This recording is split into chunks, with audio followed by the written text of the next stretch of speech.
go way back. We go way back to over there about 10 minutes ago.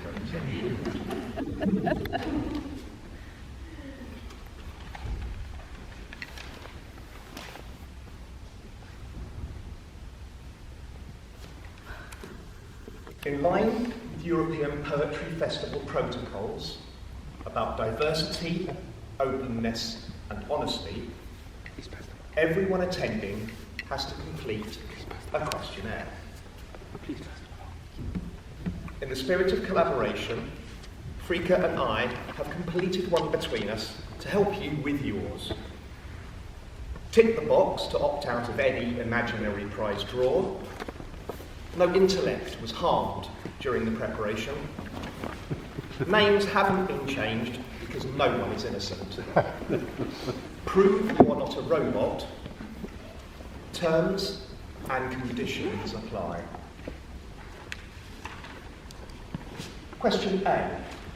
How about the ocean? 1. Uncertain about the difference between ocean and sea, but my bonnie lies over both apparently. 2. Conflicted. I was prescient. 3. Probably churlish not to love it, but thinking of large bodies of water make my tummy feel funny. I'll get back to you. So, question B. Looking forward. 1. Forward is more than just momentum. Yes, the front end facing the horizon. 2. Come to think of it. 3. Only when watching the cities burn. So question C. Say what you see, or see what you say. Say what you say. 1. You say, pay attention, but I'm not paying for anything. 2. The window is facing A, the sky, B, the street, or 3, the abyss. 3. C, I mean. C is the abyss. So, 3. Sometimes there's an answer embedded in the question, like a variance. Question D. This one's important. 4.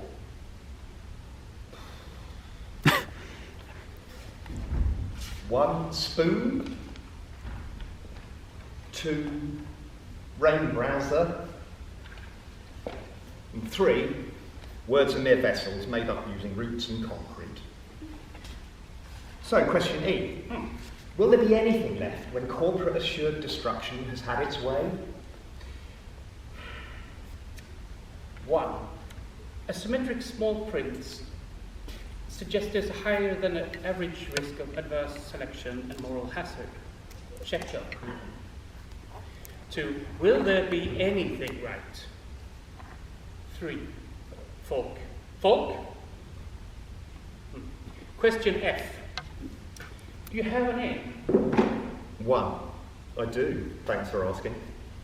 Aside from being troubled by the eternal concern about letting someone have your true name lest it affords them power over you, it's interesting how uneasy I remain without some compelling reassurance that there'll not be some seemingly innocent questions further down, and the whole thing was designed simply to harvest my personal data.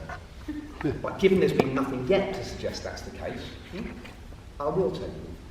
It's Rumpelstiltskin. 2. The poet could use the name of the thing, and the thing was really there. 3. Simon is my given name. Well, I didn't take it or anything. Saints' names were popular for 1960s newborns. I know few other Simons, and they're typically my age or the evil villain in adventure films.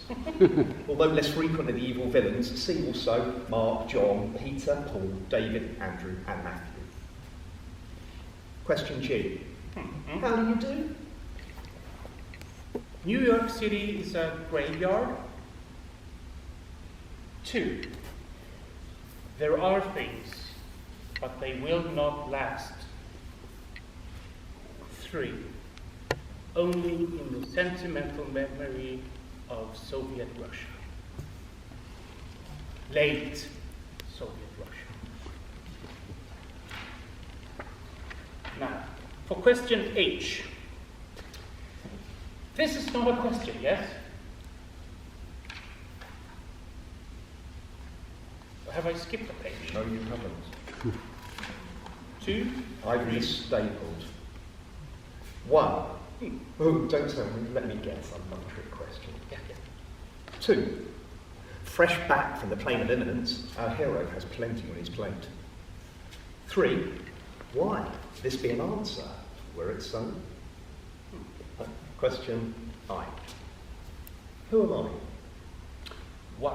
C answers yes and 3 in question F. I'm worried about you being harvested. 2. Is there a ruin in your pocket? Or are you just happy to see me? 3. I've had a good harvest, incessantly walking to avoid a shade, baking tales of alienation, but can you explain ergodic, please? Now, question K. I can see him. 1.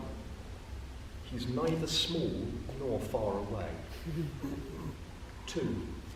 Rest, I say, rest those tired eyes, those deceptive portals, rest, I say, rest. 3. He's behind me, isn't he? Is he doing the funny bunny ears thing? Question L. How do you think he's going? Alternative 1 is, I heard of a waltz. I think the waltz paraphrased Dylan Thomas. And 2, I think it's a pitch color. 3, sometimes I worry.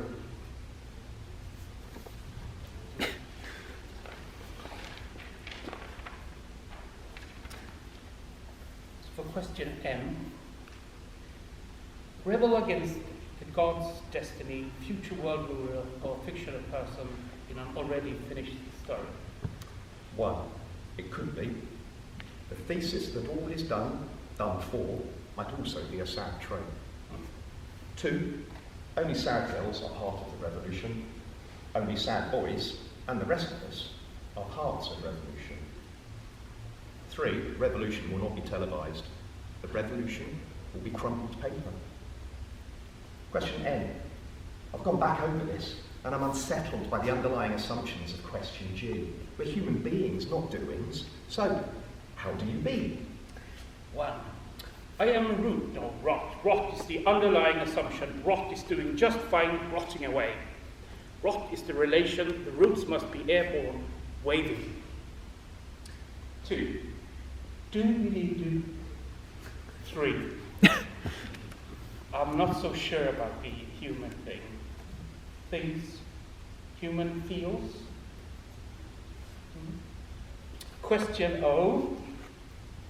We were right to assume he wanted us to work jointly on an activity or project rather than cooperate treacherously with an enemy.